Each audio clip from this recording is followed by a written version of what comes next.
Olá, pessoas! Iniciamos agora a segunda aula da disciplina Algoritmos e Programação 3.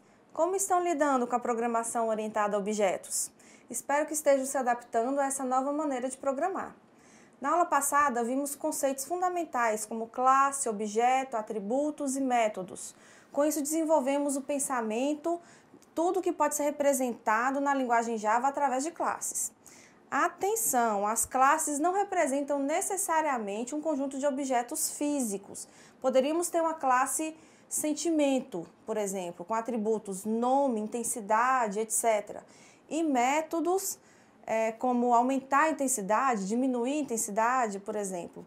Vimos que os atributos são as características da classe e os métodos, os comportamentos que a classe pode ter no contexto da aplicação. Só com esses conceitos fundamentais já temos ganho na possibilidade de reutilização de código. Temos também a questão da abstração do mundo real ser mais intuitiva e, por consequência, uma melhor organização do código. Motivos de sobra para continuar estudando essa linguagem, não acham? Na aula de hoje vamos aprender como utilizar o escopo de atributos, de métodos e operadores.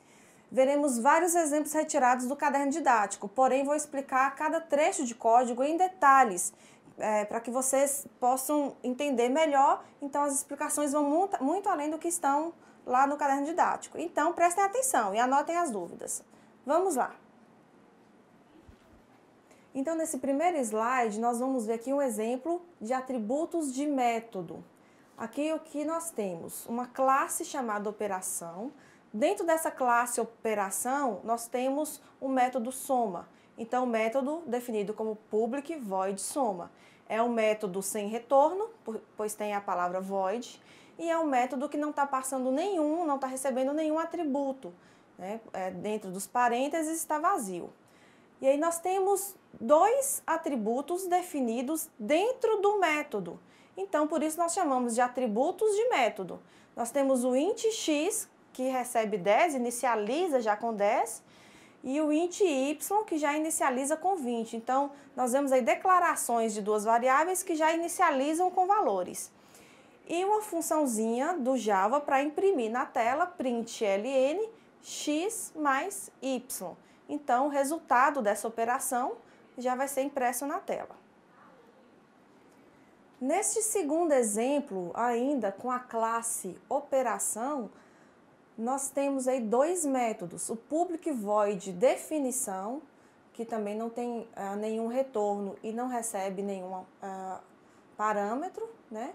E nós temos definido aí dentro o int x, então essa variável x é um atributo do método. Percebam que ela não está dentro do escopo da classe, quer dizer, ela não vem logo embaixo do public class operação, mas sim dentro do método definição. E temos uma outra variável aí dentro, um outro atributo, double y. Nós temos dois atributos de métodos dentro do método definição. Então, essas variáveis, elas só existem dentro deste método.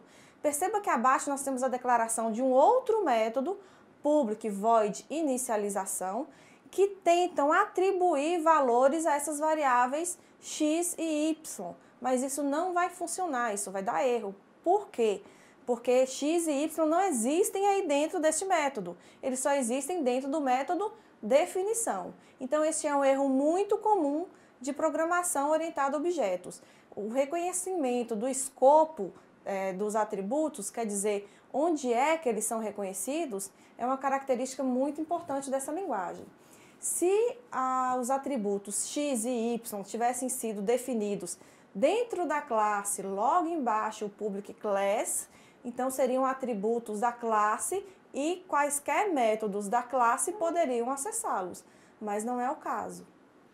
Neste novo exemplo, vamos ver os atributos de instância. Vamos dar uma olhada nesse código. O public class funcionário está definindo alguns atributos aí da classe, o string nome, int idade, double peso, float altura. E aí a gente tem um método que chama altera idade. Esse método atribui 25, o conteúdo, né, de 25 à idade. Então esse tipo de atributo pode ser usado dentro de quaisquer métodos dentro da classe. Por quê? Porque ele foi definido dentro da classe, são atributos, né, que a instância vai reconhecer. Isso é interessante porque cada outro objeto da classe, né, ou instância, quando a gente fala instância ou objeto, a gente está se referindo à mesma coisa, então nós podemos chamar de objetos da classe funcionário ou instâncias da classe funcionário, que corresponde ao mesmo significado. Então, a cada instância ou cada objeto pode receber valores diferentes para a idade, na medida que utiliza esse método altera idade. Né? Percebam que qualquer um vai ter acesso ao atributo idade, por ser um atributo definido no escopo da classe. Ainda verificando um exemplo de atributos de instância, nós temos aí o public class execução. Né? Então, a classe chamada execução, que vai definir aí dentro o static void main, que está criando uma instância ou um objeto da classe funcionário com o nome de F1. Percebam que F1.nome pode receber João, F1.idade pode receber 44, F1.peso pode receber um tipo float, né, flutuante, pode receber o 65.8 e a altura 1.75. Essa é uma forma correta também de fazer referência a esse tipo de atributo de instância. Então, os atributos de instância podem ser utilizados dentro dos métodos da própria classe ou podem ser utilizados dentro da main, né, porque a gente está fazendo referência aos atributos da classe funcionário. Né? Então, também é um método correto de fazer acesso ao atributo de instância. Uma situação diferente seria o atributo de classe. Quando nós queremos, por exemplo, ter um valor que não vai mudar na medida que a gente cria novos objetos daquela classe. Se a gente quiser um valor padrão, um atributo padrão que permaneça o mesmo para todos os objetos da classe. Então, esse vai ser o atributo de classe e não de instância. Neste exemplo aqui, nós temos o public class funcionário com static boolean plantão coletivo. O static, essa palavrinha reservada da linguagem Java, serve justamente para dizer que esse atributo plantão coletivo não é um atributo de instância, mas sim um atributo da classe. Quer dizer que todo o objeto que for instanciado dessa classe vai ter o mesmo valor para esse plantão, né? Afinal de contas, é uma característica, como o próprio nome já diz, coletiva. Percebam também que ele é um tipo booleano, né? Que ele vai receber true ou false. Utilizando esse atributo da classe, a gente pode verificar no segundo quadro, public class execução, que tem a função main, onde de fato vai ser utilizado esse atributo. Como? São criadas duas instâncias de funcionário F1 e o funcionário F2. Então, nós temos dois objetos da classe funcionário. F1.plantão coletivo recebe true, quer dizer que o funcionário 1 foi lá e marcou esse plantão coletivo como true. F2.plantão coletivo recebe false. Então, o funcionário 2 foi lá e alterou o plantão coletivo, já que é uma característica comum da classe. Percebendo, então, que a saída na tela F1.plantão coletivo vai ser false, não true, isso significa que todos os objetos dessa classe, ao alterar plantão coletivo, estão alterando o valor da mesma variável. Então, essas variáveis, elas não são replicadas dentro de cada uma das instâncias. Nós temos aqui um outro exemplo de execução, a main, que colocaria, por exemplo, funcionário.plantão coletivo recebe true e teríamos uma saída na tela. Mas a gente não instanciou um objeto chamado funcionário, estamos utilizando aí o nome da classe, e isso é possível quando a gente está utilizando atributos de classe.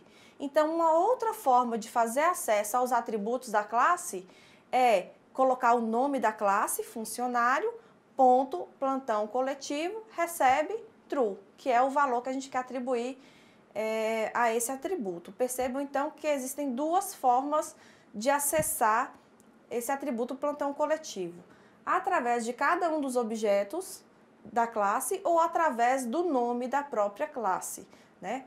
Qualquer uma das situações, a gente está alterando a mesma variável plantão coletivo. Nessa outra situação, nós vamos apresentar o método de instância. Percebam um exemplo, public class, método instância, e aqui dentro a gente tem um método int soma. Qual a diferença? A gente viu aqui que ele não é void, quer dizer, ele existe um valor de retorno. Ele não só existe, mas exige, né, que você dê um valor de retorno dentro dessa função. E soma vai receber como parâmetro dois tipos inteiros, né, o int x e o int y. O que essa função está executando dentro dela? Ela faz a soma x mais y, pega o resultado disso e retorna onde a função soma foi chamada. Nós temos também aí o método chamador. Esse método chamador, ele é void, ele não tem nenhum retorno, também não recebe nenhum parâmetro. A única operação que é realizada dentro dele é receber o resultado de uma chamada da função soma. Então, int result, né, uma variável inteira, vai receber o valor retornado pela função soma, que vai passar como parâmetro 1 e 10. Então, 1 e 10 vai ser substituído nas variáveis x e y, vai ser executada a soma, vai dar 11, vai retornar a chamada da função. Então, onde nós vemos aí dentro do método chamador o soma 1,10, todo esse conteúdo vai ser substituído por 11, que é o retorno dessa função. Perceba que o retorno dessa função é inteiro e a variável result que a recebe também é inteiro. Um outro erro de programação muito comum é você querer atribuir um retorno de uma função string, por exemplo, a uma variável do tipo inteiro, né? Nós temos aí conflitos em relação ao tipo de variável que ocasiona erro na hora da compilação. Nós temos aí abaixo também um exemplo da utilização, né, de onde executa a main para utilizar esse método instância. Então, o método instância me, né, vai ser um objeto dessa classe método instância, vai ser criado. E aí a gente pode chamar esse método de instância através de mi.soma, passando os parâmetros 2 e 8. Né? No lugar desse mi.soma, o valor retornado pelo método soma, que vai ser 10, né? 2 mais 8, vai ser substituído aí e vai ser atribuída a result, que também é do tipo inteiro. Né? Então, nós percebemos aí, através do método chamador, a chamada do método soma, né? Dentro da própria classe. Então, nós podemos utilizar um método de instância dentro da própria classe, quer dizer, um método chama outro dentro, né, da declaração da classe, e dentro do programa, da main, a gente criar objetos e utilizar a chamada desse método via um objeto da classe. Similar ao atributo da classe, nós temos esse outro exemplo que é de método de classe. Né? Vamos utilizar também a palavra static, só que agora na frente do método e não do atributo. Nesse exemplo aí nós temos a classe operação, o public static void soma x e int y, vai ser um método de classe, quer dizer, ele vai ser o mesmo utilizado, reconhecido por todos os objetos da classe e até fora dela. Quer dizer, eu posso utilizar o nome operação.soma para fazer acesso a esse método. Né? Se eu estiver utilizando, por exemplo, já dentro da própria main, que seria uma forma simplificada, né? Já colocar um main dentro dessa classe operação, então a execução já vai acontecer aí. Então, eu posso chamar esse método soma simplesmente com o nome soma, já que ele é estático e já está dentro da própria classe operação. seria uma forma mais simples de chamada do método. Pessoal, uma outra coisa importante que a gente tem que verificar, e às vezes diferencia de algumas linguagens de programação para outras, é a questão dos operadores. É muito importante conhecer e saber utilizar adequadamente os operadores, que são os comandos que a gente pode utilizar para realizar operações e manipular o conteúdo das variáveis. Então, nós temos, por exemplo, o operador, que é essa barra vertical, né? A utilização dele vai ser utilizada através de tipos booleano, quer dizer, true ou false, né? E ele vai realizar a operação do ou lógico. O e comercial vai realizar a operação do e lógico, também utilizado por tipos booleanos. A exclamação ele vai funcionar como o não lógico, né? E utilizado também por tipos booleanos. É importante não esquecer a diferença entre uma atribuição e uma igualdade. Quando eu quiser atribuir valores a variáveis, né, ou retornos de funções a variáveis, então eu utilizo um sinal de igualdade. Quando eu quiser verificar se o conteúdo de dois retornos ou de duas variáveis são idênticos, ou de strings, ou de números, então eu utilizo igual, igual. E se eu quiser verificar se o conteúdo dessas variáveis são diferentes, então eu utilizo exclamação igual, né? Outros são similares a linguagens que eu acredito que vocês já estudaram, o menos, o mais, o asterisco para multiplicação e a barra para divisão. Aqui no caso da linguagem Java, nós temos uma característica específica do operador mais. Além de somar números, ele pode ser utilizado para concatenar strings, né? Juntar um string com outra. Né? Uma operação simplificada através desse operador que outras linguagens, como a linguagem C, por exemplo, não permite. Nós temos também aqui os mesmos operadores de maior, menor, maior igual, menor igual, que também são utilizados dentro da linguagem C, né? Também aqui são similares, utilizados de forma similar. Talvez vocês já tenham verificado a utilização desses operadores na tabela lógica, mas vale a pena revisar, até porque faremos algumas atividades que precisaremos utilizar esses operadores. Quando nós temos, por exemplo, a tabela lógica do operador e, né, que é o AND ou o e lógico, nós vamos ter que, se eu tiver um valor 1, que é uma primeira variável, um valor 2, que é uma segunda variável, o resultado for verdadeiro e verdadeiro de cada uma, então o resultado disso tudo, né, do e lógico, valor 1 e valor 2 é verdadeiro. Se eu tiver verdadeiro e falso, o resultado é falso. Se eu tiver falso e verdadeiro, o resultado é falso. E se eu tiver falso e falso, o resultado é falso. Então, nessa tabela do e lógico, para facilitar a memorização disso daí, nós podemos verificar que basta ter um falso para que a sentença seja falsa, né? Então, aí a gente está utilizando dois valores, mas vários valores podem ser utilizados, né, numa operação, numa sentença enorme, e aí basta ter um falso para que o resultado seja falso. Então, quer dizer, no e lógico, somente será verdadeiro o resultado se todos os valores forem verdadeiros, ok? Na segunda tabela lógica do OU, que a gente vai utilizar o operador da barra vertical, é um pouco diferente. É como se fosse uma soma, né? A gente costuma fazer a analogia de que o E funciona como uma multiplicação e de que o OU funciona como uma soma. No caso do OU lógico, então, se o primeiro valor for verdadeiro ou o segundo for verdadeiro, é verdadeiro. Se o primeiro valor for verdadeiro ou o segundo for falso, então o resultado é verdadeiro.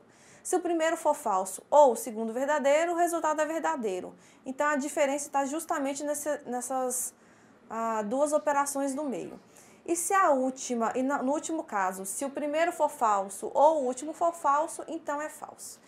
Isso significa que basta ter um verdadeiro para que o resultado seja verdadeiro.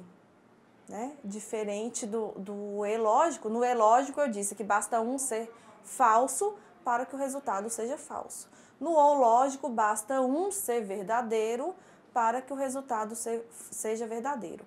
Logo, nós só vamos ter um resultado falso se os dois valores ou mais da sentença, se todos eles forem falsos. E aí nós teremos um resultado falso. No caso da negação é muito simples, né? A gente utiliza o operador de exclamação e é feito simplesmente uma inversão do valor da variável. Então, se o valor era verdadeiro, o resultado vai ser falso. Se o valor era falso, o resultado é verdadeiro.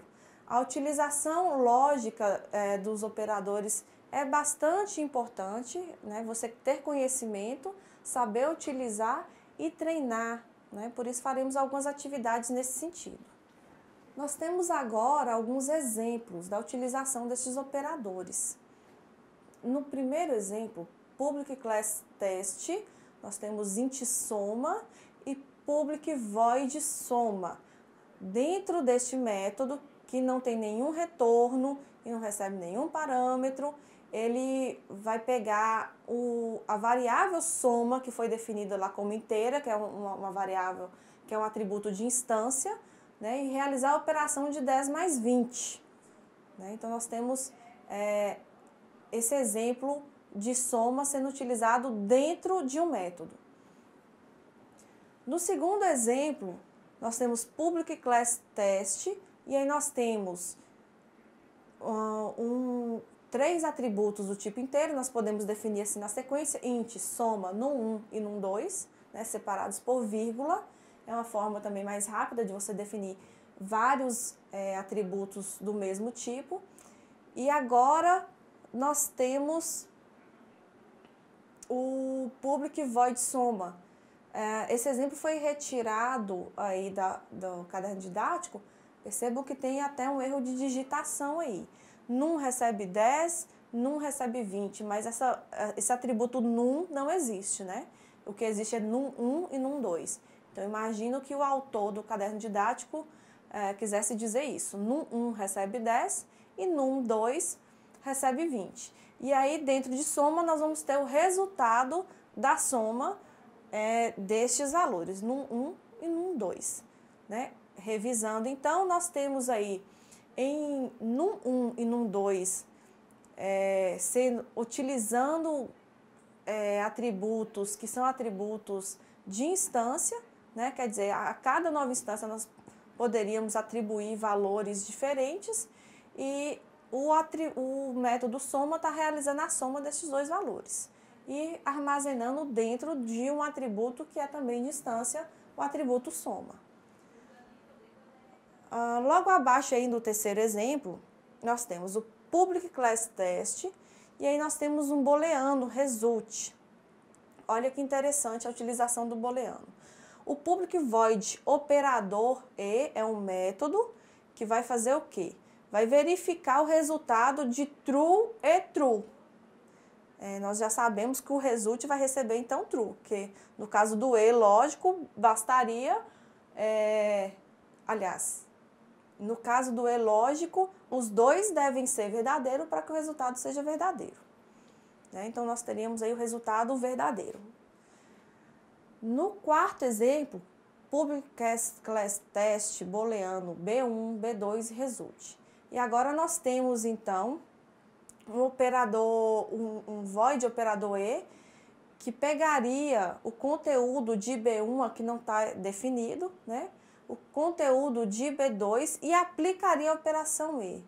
Né? Então, a gente pode utilizar já os valores, como é o caso do terceiro exemplo, pegar true é true, true é false e verificar, ou podemos verificar, no caso do quarto exemplo, o conteúdo de variáveis, verificar, então, se o conteúdo de B1 for verdadeiro e B2 for verdadeiro, então o E lógico vai dar verdadeiro. Mas bastaria B1 ou B2, um deles ser falso, como nós já vimos na tabela verdade do E lógico, para que o result fosse falso. Um outro exemplo interessante que eu citei para vocês é verificar como acontece a utilização do operador mais para fazer a concatenação de strings. Então, nós temos aqui a public class test, public static void main, então o programa já começa aqui, já é um programinha pequeno, simples, e um tipo string, parte 1 e um tipo string, parte 2. Na parte 1 vai receber programação. Na parte 2 vai receber em Java. Então perceba que aqui o tipo string, ele já é um conjunto de caracteres, diferente aí da programação na linguagem C pura, né? E aí a gente pode estar utilizando para imprimir na tela o print ln, fazendo a soma de parte 1 mais parte 2. Então o resultado desse programinha iria exibir na tela programação em Java, né? Que é a soma, quer dizer, a concatenação das duas strings, parte 1 e parte 2. Uma outra operação bastante importante em programação é a possibilidade de fazer conversões entre tipos de dados diferentes, né? Então, nós vamos ver aqui como fazer isso em Java. Nós temos aí a public class test e uma função void testa, também sem parâmetro. Nós temos aí um tipo long, que é o long value, né, vai receber 99. E aí a operação de conversão é feita como? Eu tenho long value e entre parênteses, na frente da variável, eu vou colocar o tipo para o qual eu quero converter. E aí eu colocando int e declarando essa variável int value 2, né, do tipo inteiro, então eu posso realizar essa atribuição. Então essa atribuição vai funcionar porque antes de realizar a atribuição eu converti o long value para um tipo inteiro. Na segunda linha nós vamos ver um erro de execução. Eu não posso fazer a atribuição direta do long value para o int value 1. Por quê? Porque int value 1 é do tipo inteiro e long value é do tipo long. Então, daria um erro de execução. Então, esse recurso é bastante útil quando você tem variáveis de tipos diferentes e quer realizar operações entre elas. Um outro tipo de conversão que a gente muitas vezes quer realizar a gente tem uma string, que é um número, mas é o string, e aí você quer realizar a soma ou realizar a multiplicação, quer fazer operações como se fossem números de verdade, não como se fosse string, né? Dessa forma, nós temos esse exemplo aí, esse segundo exemplo, que vai testar uma string x, né, que recebe 2, aliás, 12. Então, nós temos o x como se fosse um conjunto de caracteres, onde não seria possível fazer operações com ele. Já quando eu utilizo a variável y ali para receber, ou poderia realizar uma soma ou uma multiplicação aí, fazendo a conversão do x para um tipo inteiro, né? Então, é possível tanto atribuir a uma variável inteira y, quanto realizar operações com essa variável x convertida, né? São possibilidades da linguagem que dá uma flexibilidade muito maior na hora de se programar. Então, todos esses exemplos que vocês encontraram na apostila, é importante que vocês pratiquem, que vocês programem esses exemplos, que vocês enxerguem os resultados, manipulem para perceber o que dá erro e o que dá certo, né? Com essa prática, vocês tendem a ter muito mais agilidade na programação e um desempenho muito melhor, caso queiram optar por desenvolver sistemas futuramente. Agora nós vamos praticar. Veja a questão a seguir. Sabendo que x é um atributo int com valor 31 e y é um atributo float com valor 5, calcule as seguintes expressões. E aí eu exibo para vocês as expressões A, B, C, D e E e gostaria que vocês me dessem o resultado e comparassem com as minhas respostas que eu vou mostrar logo a seguir.